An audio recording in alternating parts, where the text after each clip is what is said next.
We'll start with our presentation of Aquanox right now.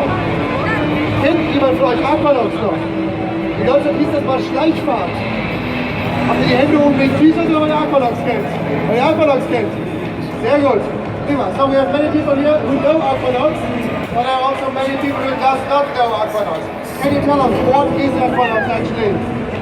Aquanox is a underwater post-apocalyptic vehicle submarine shooter game, and the player is going to be taking the role of a character in a world where humanity was forced to go deep underwater and survive in the oceans.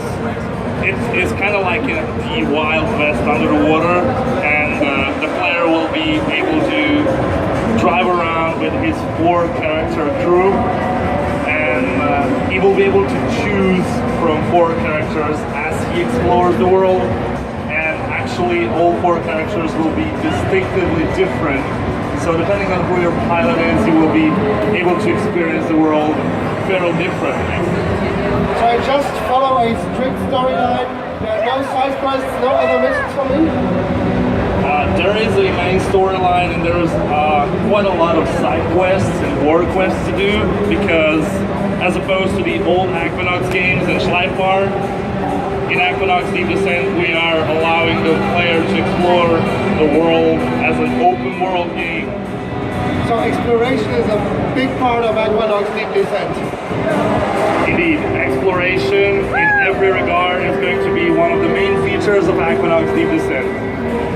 I already have mentioned the 4 heroes that we can choose before in the single player mode.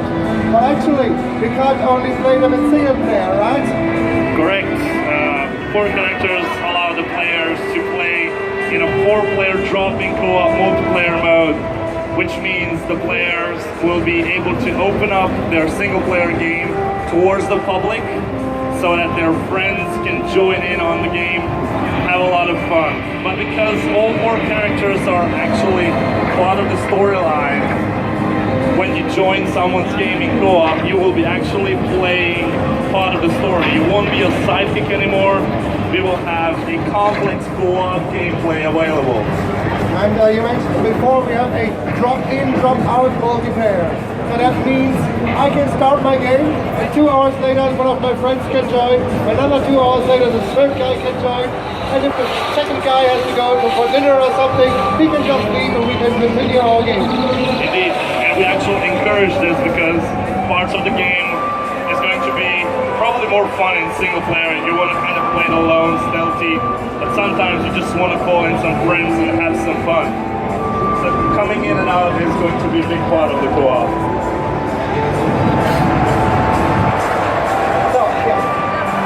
So in addition to the co-op and open world, we are also bringing in a whole new thing to the gameplay in Aquanox. In previous games, there were a lot of ships available. We're bringing back some of the old ships to the game, but we wanted to take that to the next step. We listened to the fans of the franchise, and we are allowing the players to customize their ships. This means that whenever you acquire a fair amount of ships in the game, there will be a lot of them. You will be actually able...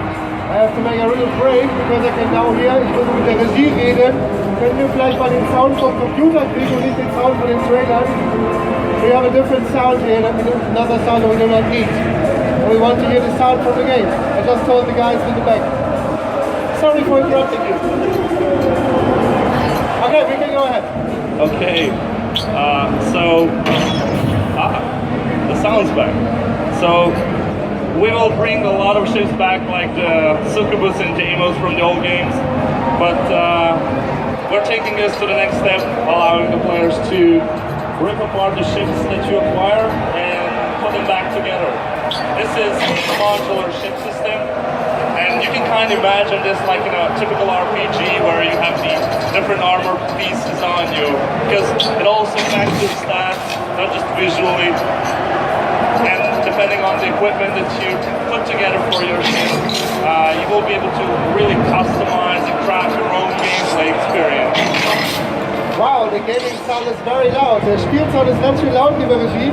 Mal kurz mal runterdrehen. Und zwar ziehen draußen die Gäste um.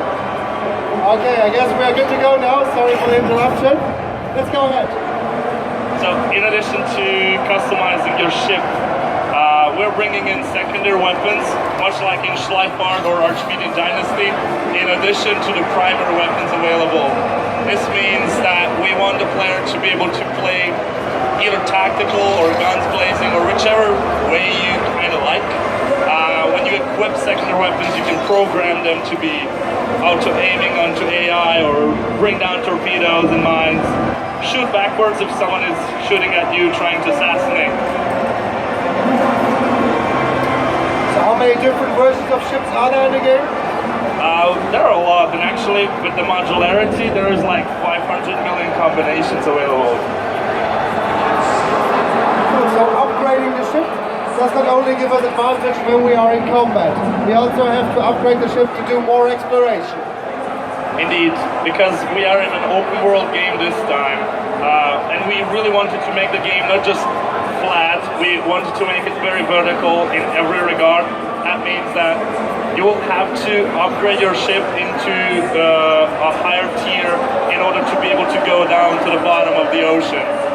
And as you progress the game, a lot of times you will find quests and stuff in the game which you cannot really do until you get a better ship, better cockpit, better equipment, and you can revisit all those zones and have a whole new experience, go down into the depths and find the best stuff in the game. Yeah, it's just that we can see here is this deep canyon that we're now diving into. I'm always tempted to say flying because it looks so much like a space shooter, but you ever forget it's always underwater, of course. Yeah, a lot of people kind of associate it with the space shooter, but we're really different, and you can really feel that in the movement and the combat of the game. So we actually have modeled a fully underwater physics for our movement in the game. Sorry. and as you first jump into the game, it's going to be easy to start, but for the real pros, it's going to be a real challenge to be the best.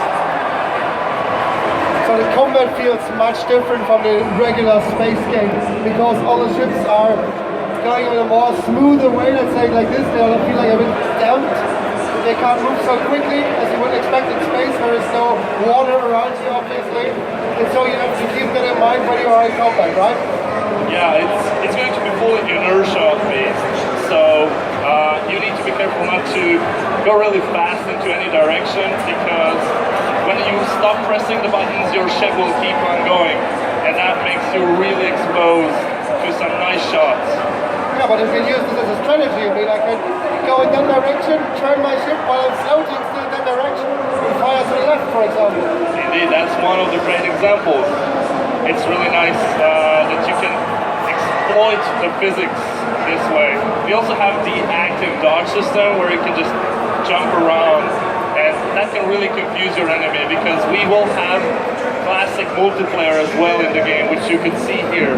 We'll have the deathmatch mode for 60 versus 16, or the classic dogfight for 32 players as well. You're also keeping the game very immersive, so you can actually look around in your cockpit.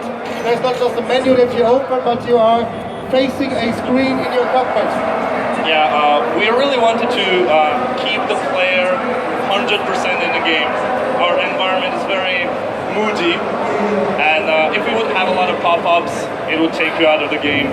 But this is really big part of the gameplay as well.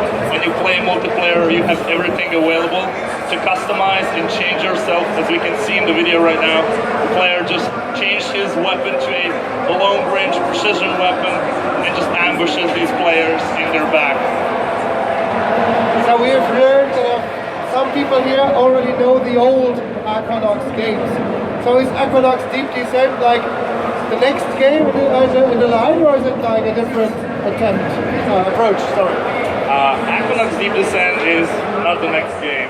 We are rebooting the storyline. We're taking some inspiration from the world lore, taking some of the ships, some of the characters here and there, but we're doing our own story and our own gameplay.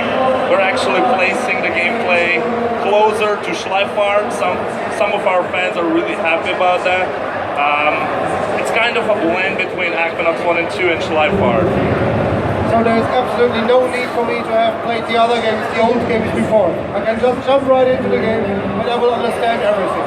Indeed, you do not need to play the old games to be able to understand Aquanox Innocent.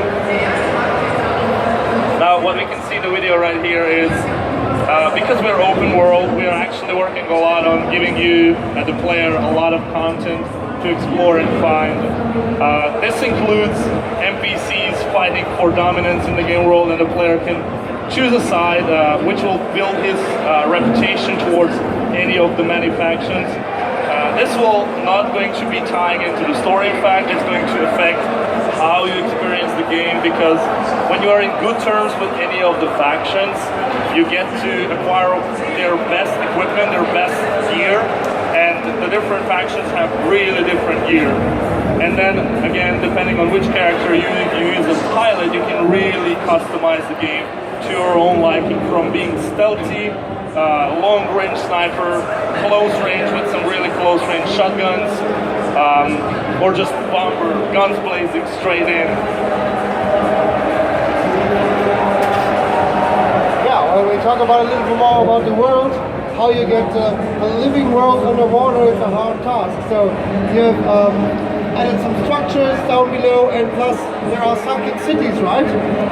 Yes, indeed, because we are a post-apocalyptic game world, we have a lot of underwater stuff to explore. This includes sunken cities, caves. The player will be able to find great loot, salvage stuff, and then this loot and salvage stuff can be used for crafting yourself some really cool gear.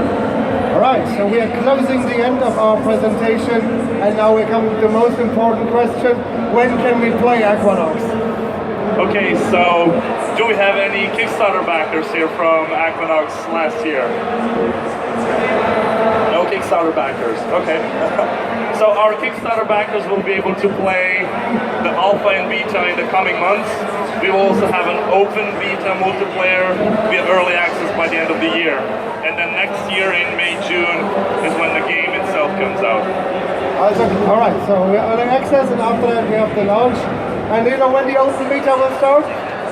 By the end of this year. Ah, okay, cool. Alright, so that was our presentation about Aquanox. Are there any questions from you guys? Oh, thank you. So, are there any questions from you guys? Anything you want to ask the developers?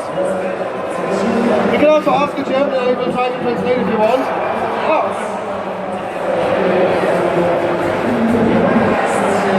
So I wanted to ask you: are there going to be any like survival aspects to the game, like survival, you know? Survival aspects. Yes.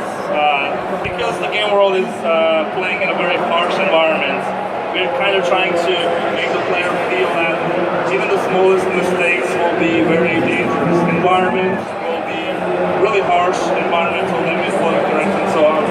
As for specific survival, if you're thinking about food and water and that kind of stuff, we are thinking of having those, but only on the hardest difficulty. So if you really want to be hardcore, you can go hardcore. You will need to have fuel even for your ship. And if you run out, you are basically in deep trouble. Alright, any further questions? Looks not like we have one, but maybe we have a question for you, because we have something to give out, don't we? We have a very special Aquanox artwork here, and we just don't want to throw it to the crowd, but you have to answer a very simple question, I should say. Yeah, simple question or hard question? Make it hard. Make it hard? Yeah. And you have to come up with something from the game world. From the game world? Yes, of course. So, well, we have to have Aquanox fans here for the game world, though. Are there any Aquanox fans here? A few. So, who knows what was the name of the mercenary in Schleifhard? That's him. That I Flint was the answer, you are correct. So congratulations. For the rest of you, we have a bunch of t-shirts and lanyards that we're going to throw in. Yeah, thank you very much. I'm really looking forward to playing the multiplayer co-op, and the rest of the game will be awesome, I'm pretty sure. I'll beat you. forward to playing with you all. Okay, vielen Dank, dass ihr da wart und zugeschaut habt. Und jetzt geht es dann um 14 Uhr weiter. Ich will noch im Plan gucken, was wir haben. Ich weiß es gar nicht, um 14 Uhr, was könnte heute um 14 Uhr sein? Ich glaube, um 14 Uhr ist eh nichts, oder?